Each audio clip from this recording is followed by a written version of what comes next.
আজ সকাল থেকে মনটা খুব খুশি ছিল, কারণ আমরা হোলিতে বাড়ি যাচ্ছি। সবাই মিলে, সকলে রুমের সবাই মিলে বাড়ি যাচ্ছি। আমাদের ট্রেন ছিল 4:20-তে, তো আমরা অটোতে করে 15 টাকা ভাড়া দিয়ে স্টেশনে চলে গেলাম, ধানবাদ স্টেশন। আমাদের ভুলি ট্রেন সেন্টার থেকে ধানবাদ স্টেশন 3 থেকে 4 কিলোমিটার পর্যন্ত। তারপর আমরা স্টেশনে পৌঁছে গেছি এবং আমাদের ট্রেন ঢুকছে। এই ট্রেনটা আমাদের নয়, আমাদের ট্রেনটা ঢুকছে এই দিক থেকে। আমাদের ট্রেনটার নাম হচ্ছে ব্ল্যাক ডায়মন্ড এক্সপ্রেস, যেটা 4:20-তে ছাড়বে। আমরা জেনারেল কামরায় উঠেছিলাম।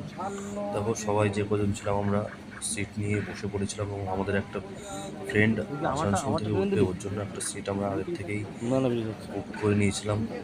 ট্রেনটা দেখো রীতিমতো স্টেশন ছেড়ে চলে গেছে। ট্রেনটা যথেষ্ট রাইট টাইমে ট্রেনটা আছে, ব্যান্ডেলে নামবে 8:30। তারপর নামার পর আমরা নয়টা থেকে ট্রেন ধরে রানাঘাট নামবো, বাড়ি পৌঁছাতে 1টা বেজে গেছিলো। তারপর আস্তে আস্তে খুবই এনজয়